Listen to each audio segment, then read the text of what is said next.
bem-vindo à sua sala de aula virtual.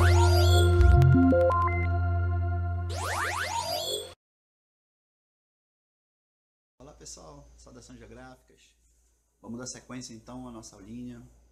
Nós vamos falar hoje sobre os agentes modeladores, né? Sobre o relevo, como é que essa nuance, esse desenho que aparece na superfície da Terra começa a ser produzido. E aí é a sequência justamente do que a gente estava falando, né? De que essa parte da superfície em que a gente tem contato, ela é uma das áreas mais importantes, né? Como é que a gente ocupa essa área? Como é que a gente utiliza essa área? Quais são as melhores áreas, por exemplo, para a ocupação humana, né? Vamos ver então qual tipo de relevo se enquadra nisso?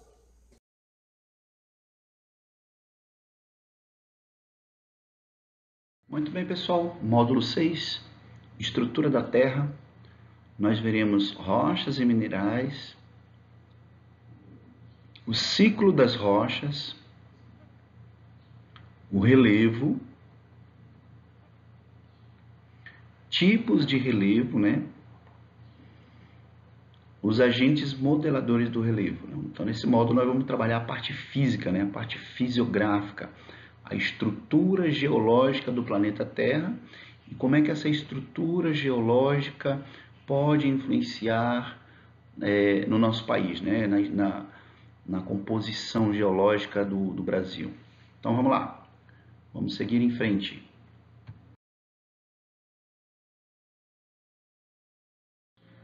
Muito bem.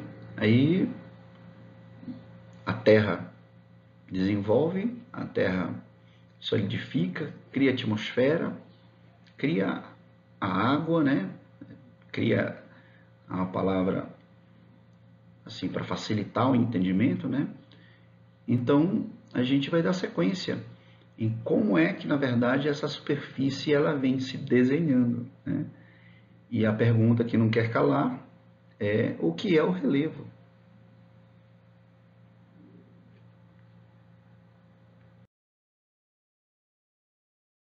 Que tal? Você conseguiu responder? Se você respondeu algo parecido, que o relevo é um tipo de saliência, uma irregularidade, um desnível no terreno que se destaca na superfície terrestre, você está correto.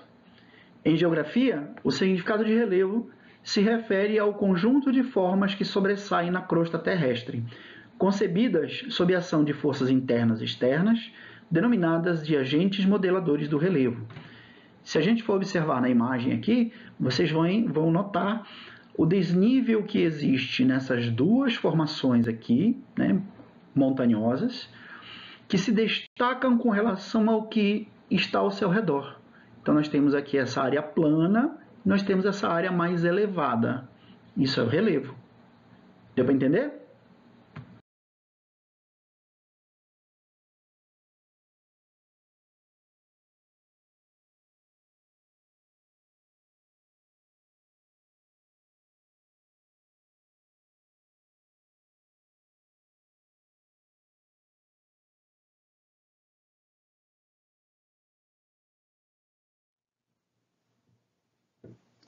O que são os agentes internos?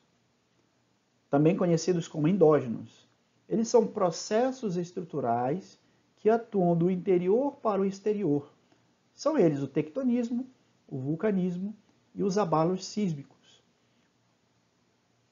Nessa imagem, nós podemos ver claramente esses três agentes trabalhando.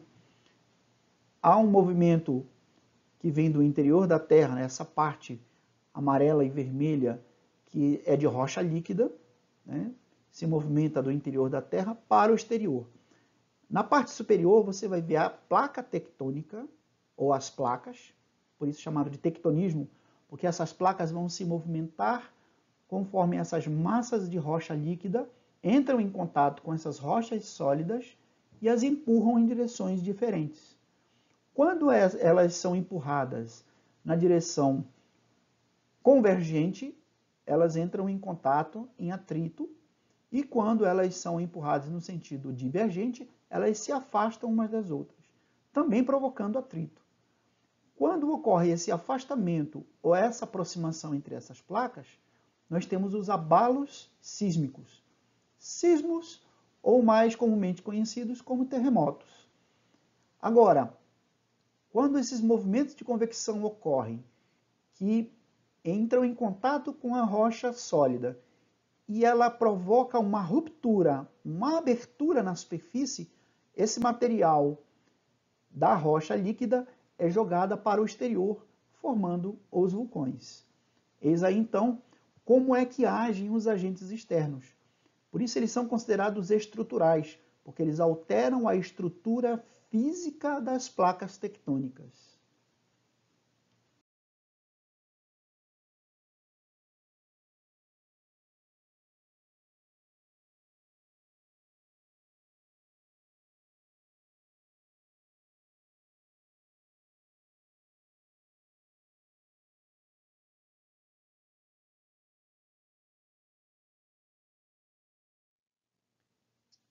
Nessa animação, nós podemos ver como funciona um terremoto ou um sismo.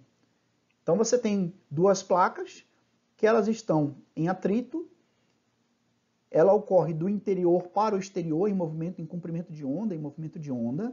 Ela vem do interior para o exterior e quando ela alcança o ponto máximo na superfície, nós chamamos de epicentro, que é o local onde dá origem ao terremoto, ele propaga por toda a superfície sólida e também pela superfície líquida.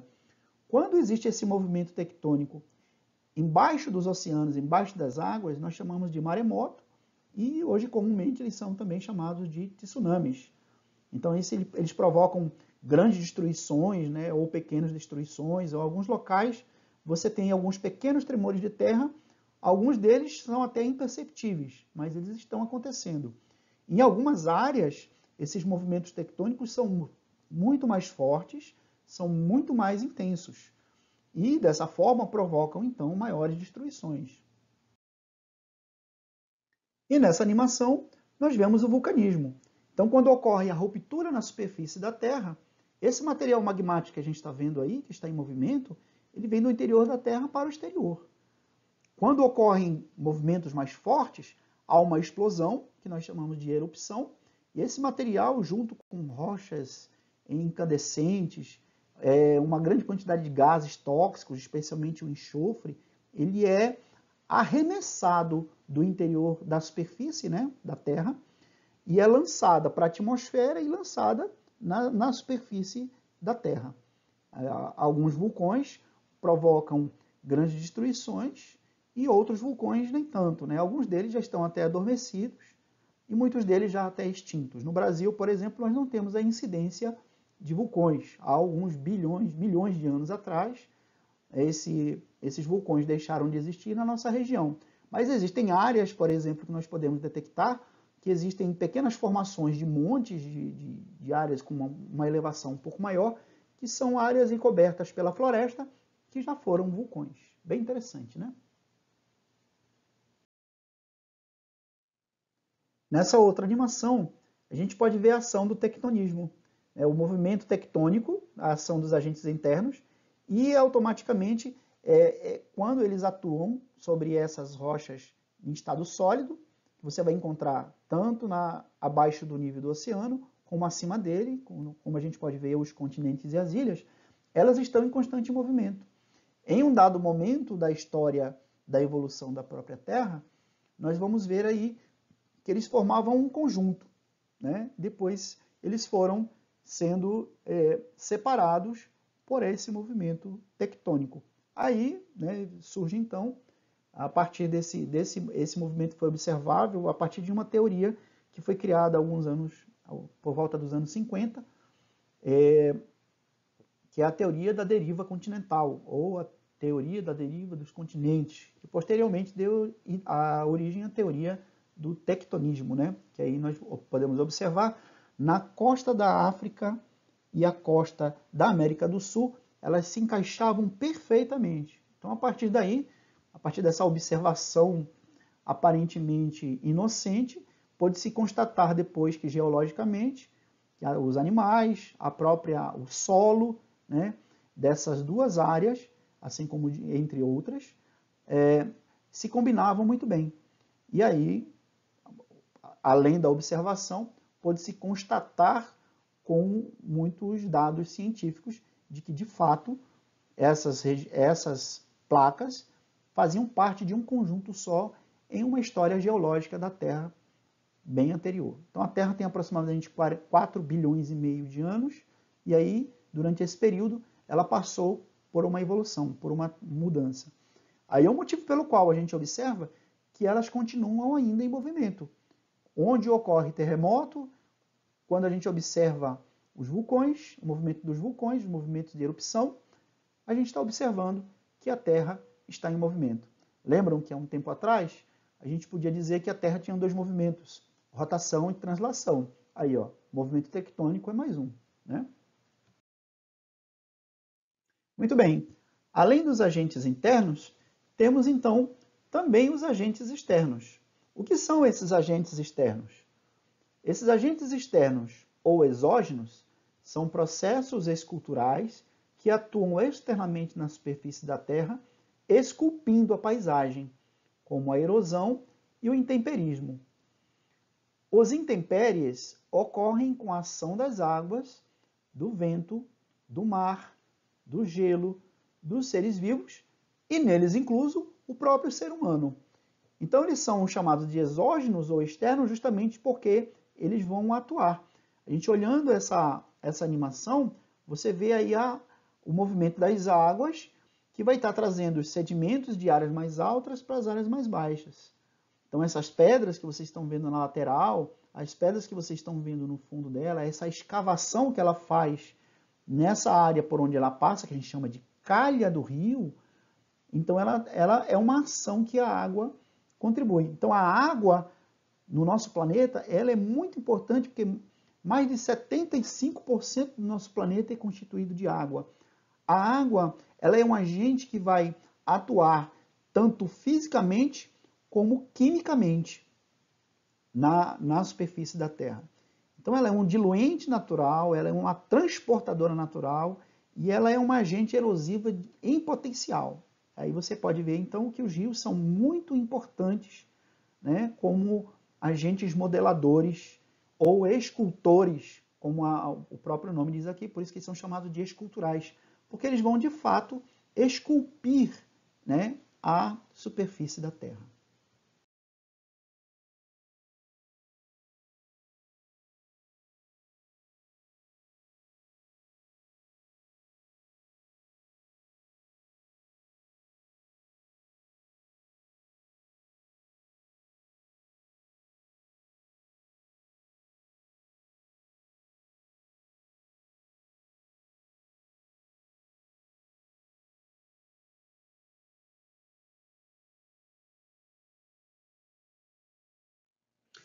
Olha como é importante, né?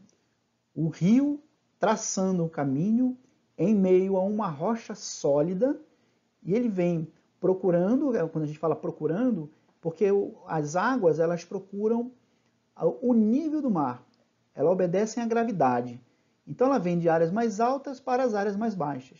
Aqui você já observa que as águas já são bem calmas, superficialmente você não vê nenhuma erosão, nenhuma escavação. Você pode ver essa erosão, essa escavação talvez mais ao fundo, se ela tiver um movimento mais forte. Daqui não dá para a gente verificar isso.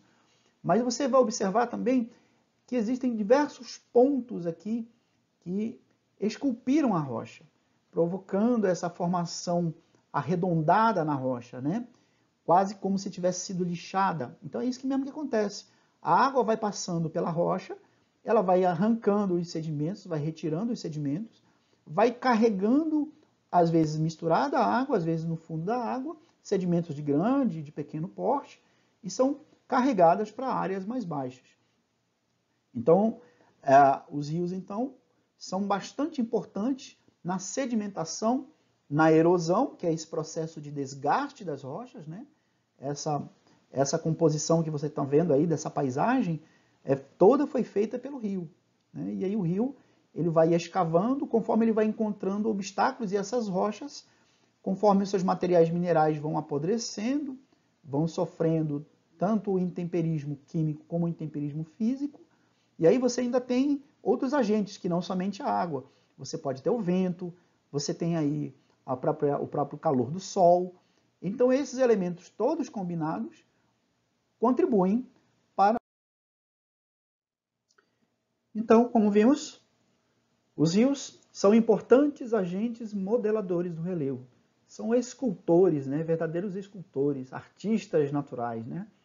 Os rios contribuem significativamente no modelamento do relevo, sedimentando, transportando e depositando materiais trazidos das áreas mais altas, como os planaltos e montanhas, para as áreas mais baixas, as planícies.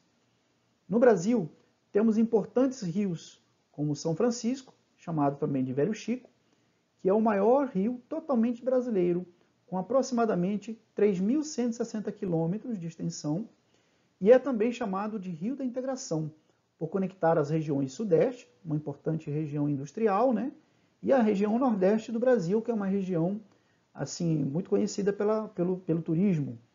Então, inclusive, o rio ficou bastante conhecido como Velho Chico, depois da novela da Globo, né, intitulou uma novela, inclusive causou um furor muito grande, em razão da morte do ator, né, Domingos, que faleceu durante as filmagens da novela.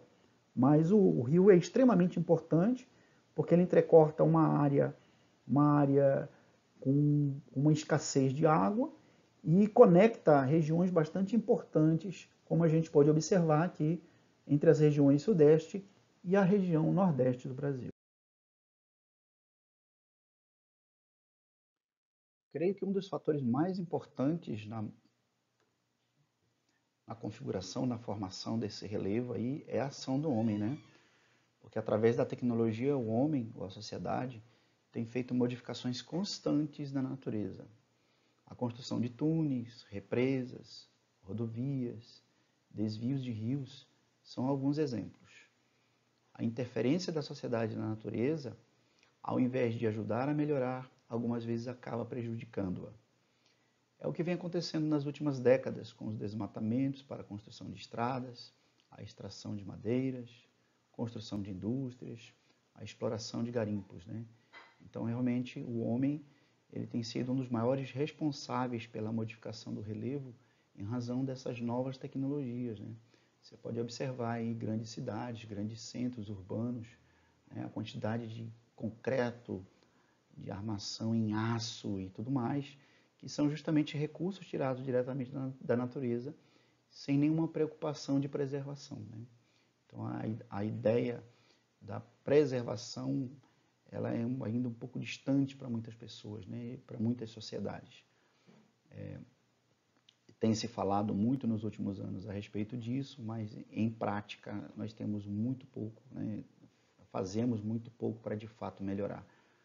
E isso é preocupante porque os recursos são esgotáveis e a gente vem sofrendo gradativamente com todas essas alterações que nós temos causado no meio ambiente e nos afeta diretamente também no lugar. Muito bem. Estes são alguns aspectos, então, do que o homem tem provocado no meio ambiente. Então, aqui a gente pode ver alguns aspectos, né, do que acontece, do que o homem tem provocado, das destruições que ele tem produzido, a indústria madeireira, né, para exemplificar, né, abre clareiras enormes entre as florestas para tirar a madeira.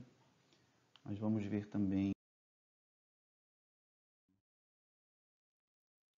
as péssimas condições dos nossos mananciais, né, rios, lagos, especialmente as partes que entrecortam as cidades, né, aí nele vão muitos poluentes que nós jogamos nesse ambiente. Aí podemos citar também as questões sociais associadas a ele, né? Vamos ver também erosões que são provocadas por atividades que nós desenvolvemos. Então, enfim, a gente é meio complicado, né? Porque a gente acaba, ao invés de ajudar o meio em que a gente vive, contribuir para que ele seja preservado e a gente usufrua dele da melhor forma possível, a gente acaba às vezes até prejudicando, né? Isso é uma questão muito séria porque depois nós vamos sofrer todas as consequências de tudo isso, especialmente as pessoas que têm menos condições sociais, não é? Então vamos lá, vamos em frente.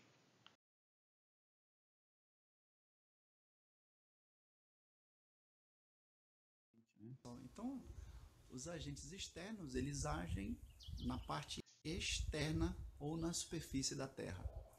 A gente vai ver que além dos rios, além das águas, tem também os ventos, que provocam inclusive a erosão eólica, né? Que aí os ventos batem na superfície e arrancam também através do intemperismo físico. Então, quando a gente olha, por exemplo, imagens de satélite tiradas de Marte, que a gente observa uma formação meio arredondada na sua superfície, aí fala, mas Marte não tem água, né? Aparentemente pode não ter, mas em algum outro momento pode ter ocorrido de haver água em Marte. Por quê? Porque aquela formação arredondada, só dois agentes podem fazer: as águas e os ventos. Então a formação arredondada que aparece nas formações rochosas, quando elas estão erodidas, tem como responsável os ventos e também a chuva, né? A água, de uma forma geral, o rio, o oceano, o lago, eles, com a sua força, né, gradativa, constante, mas eficaz. Por quê? Tem um ditado, inclusive, que a gente fala: água mole, pedra dura, tanto bate até que fura. Temos outro agente que são as plantas, né? Porque as suas raízes, quando entram em contato com a superfície também, rochas duras se quebram, porque ela vai gradativamente, a raiz vai penetrando, vai quebrando, vai tirando os materiais minerais. Ali ocorre também um processo químico, e ali a rocha vai dando abertura a pequenas fissuras. Aí cai uma sementinha dentro, a sementinha vai crescendo, e aí cria a raiz, e a raiz vai e provoca a rachadura, a quebra, o desgaste da rocha. Então é muito comum, às vezes, vocês olharem por aí uma árvore em meio a dois grandes blocos de pedras, né? Ou então de rochas, justamente porque em algum momento ali elas, ou outras árvores também contribuíram para isso. E outro fator importante é que as plantas também, nesse contexto todo, elas vão contribuir também para segurar sedimentos, né? Por isso, nos rios, próximo aos rios, a gente não pode desmatar a floresta, tirar a floresta que fica ao redor do rio, que a gente chama de floresta ciliar. E quando você substitui, quando você tira essa vegetação, as raízes que seguram a lateral, né, a margem do rio, a margem do lago, você está deixando essa área desprotegida.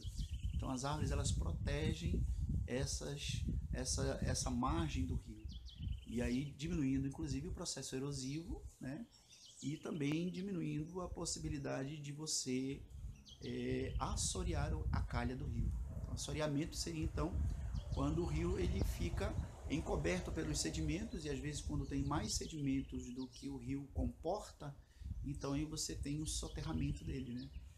Então aí o rio deixa de existir, ele muda de curso, né? Alguma coisa ali vai afetar em razão dessas atitudes.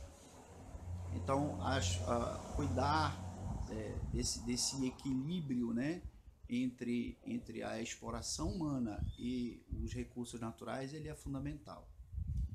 E eu lanço um desafio para vocês: qual seria então a melhor forma de relevo para nós ocuparmos, para nós vivermos? Fica aí.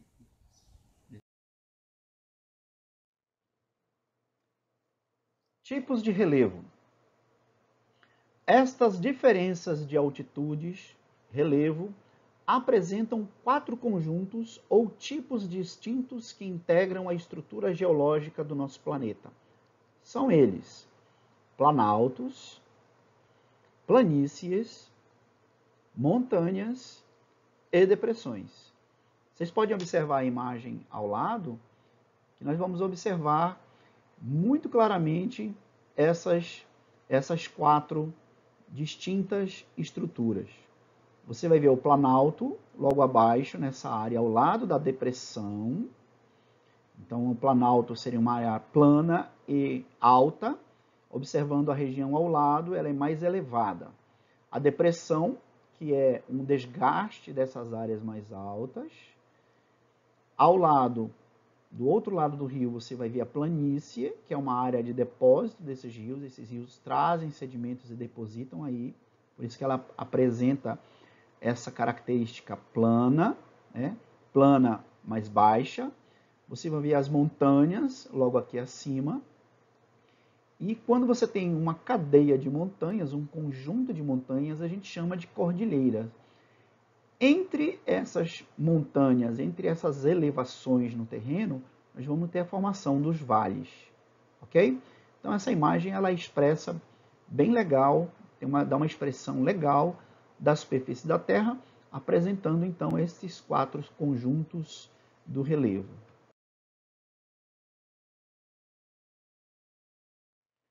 Vamos então à primeira forma de relevo, os planaltos. Estes apresentam altitudes acima de 300 metros. Eles referem-se às áreas planas e altas, quando relacionadas com as outras áreas que as circundam.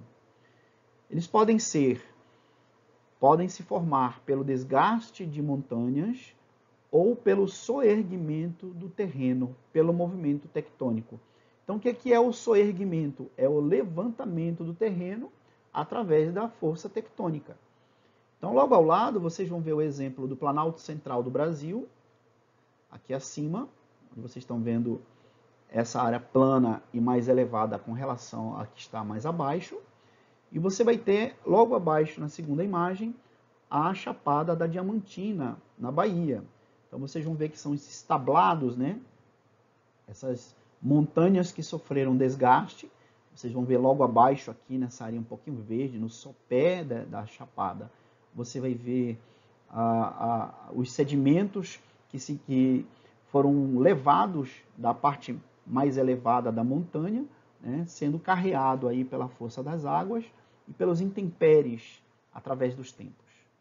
Bem interessante, né? Então, o Planalto recebe esse nome porque ela é uma área plana e mais alta do que as áreas elevadas. O segundo tipo, ou a segunda forma de relevo, são as planícies. Estas têm altitudes mais modestas, né? Elas alcançam de 0 a 100 metros de altitude. Trata-se das áreas planas e baixas, quando relacionadas com as outras áreas que as circundam. Elas recebem sedimentos das áreas de maior altitude, que formam, então, os depósitos sedimentares. É nesse tipo de relevo que teremos maior facilidade para a ocupação humana, né, e também para a produção. E aí a atividade agrícola, a atividade pecuária, ela ocorre nessa área, né, em face à facilidade de locomoção e à disponibilidade de água, que é bastante importante.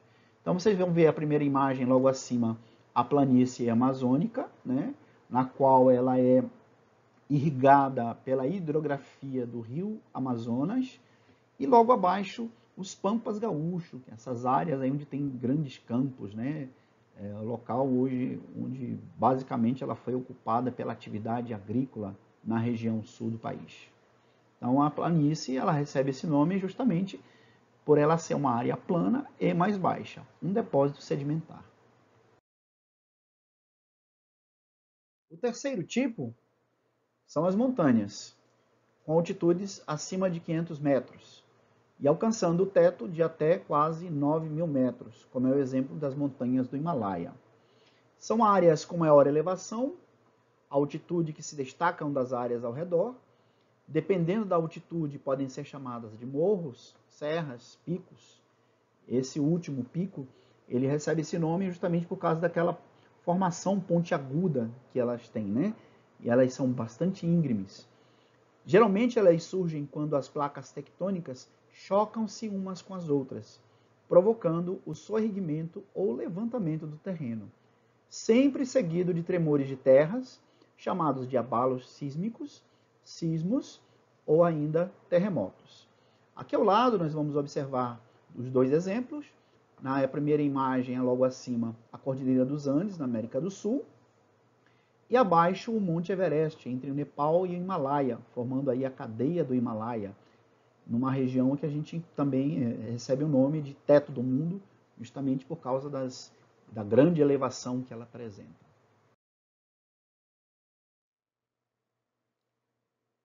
E a quarta e última, não menos importante, são as depressões. Elas ficam entre 100 e 500 metros de altitude. São regiões geográficas mais baixas do que as áreas em sua volta, sendo classificadas como depressões relativas quando acima do nível do mar e depressões absolutas quando abaixo do nível do mar. A erosão é o principal fenômeno responsável pela sua formação, porque ela provoca desgaste de áreas mais altas, provocando então a redução da altitude do terreno.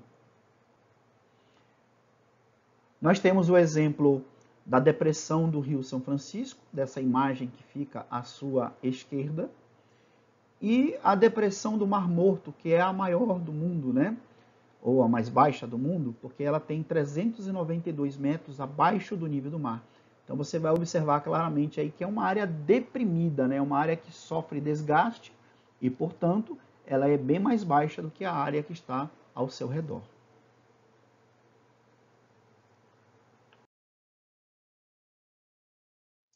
Agora que já compreendemos o que é o relevo, vamos falar especificamente sobre como é o relevo brasileiro.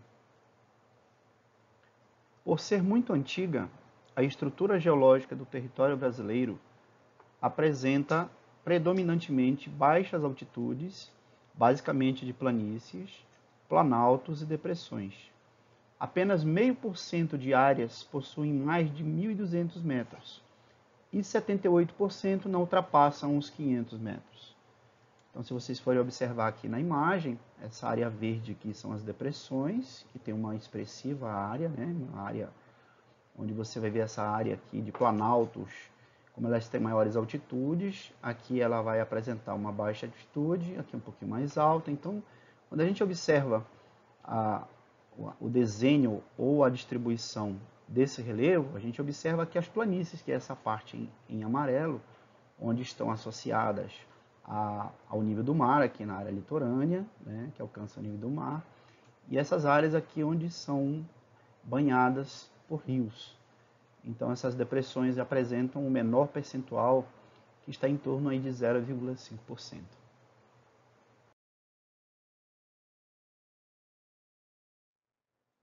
Bom, verificando lá que apenas 0,5% do território nacional possui mais de 1.200 metros, nós vamos ver áreas expressivas, segundo o IBGE aqui de 2015, por exemplo, o Pico da Neblina, que tem aproximadamente 2.995,30 metros, fica na Serra do Imeri, no Amazonas. Pico 31 de Março, um pouco mais de 2.974, também no Amazonas. Pico da Bandeira, com 2.891,32 metros, fica entre Espírito Santo e Minas Gerais. Pico Pedra da Mina, com mais de 2.700 metros, na Serra da Mantiqueira, entre Minas Gerais e São Paulo. O Pico das Agulhas Negras, com 2.790 metros, né, aproximadamente, fica também na Serra da Mantiqueira, entre Minas Gerais e Rio de Janeiro. Pico do Cristal, com 2.769 metros, fica em Minas Gerais. E o Monte Roraima, com um pouco mais de 2.734 metros. É a Serra de Pocaraima, na fronteira entre Brasil, Guiana e Venezuela.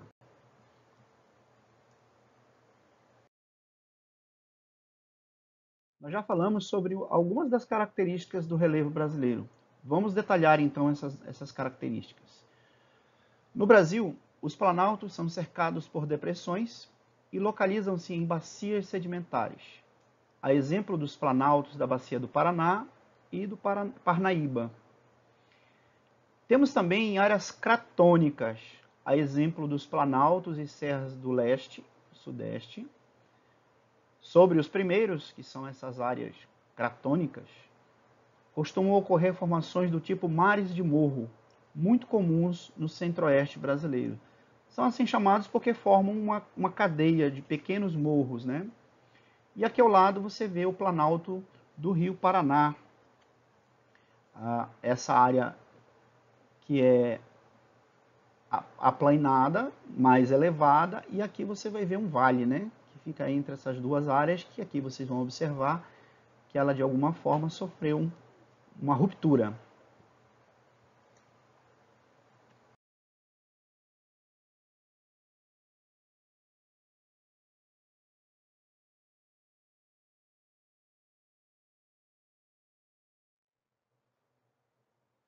Nesta outra imagem, sobre outra perspectiva, nós vamos ver aqui o planalto do Rio Paraná e os cânions que se formam nessas áreas aqui, por escavação das águas, né? Vamos explicar agora, então, o que são os crátons, que a gente falou nos slides anteriores.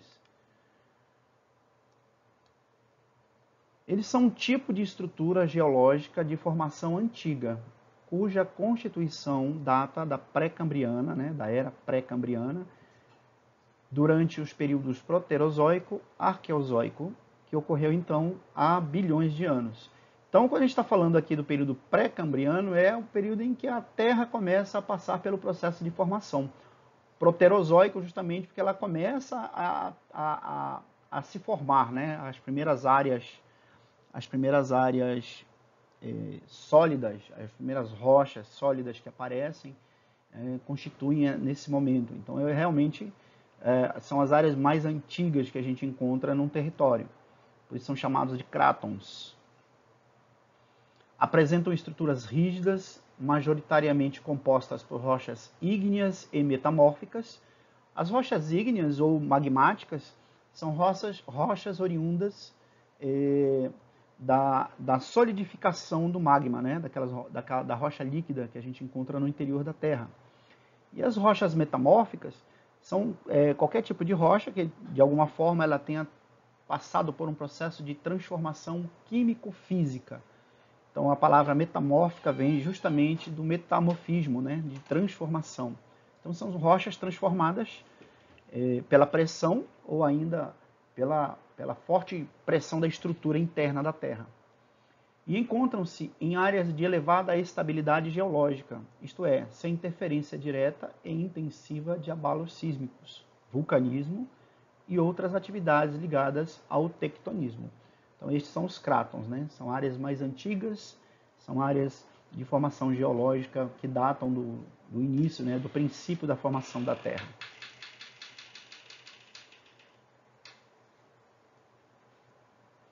Em termos de classificação, os crátons são divididos em dois tipos de estruturas: as plataformas continentais, aquelas que ficam acima do nível do mar, e os escudos cristalinos.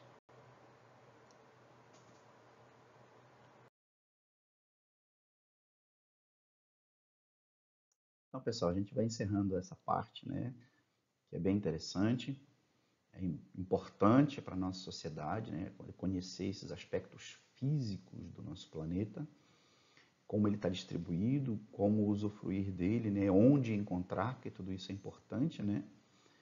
E vocês podem encontrar esse conteúdo entre as páginas 3 e 7, né, que vai falar sobre a parte física, a ação do homem, a ação do meio ambiente, então vai ser fácil.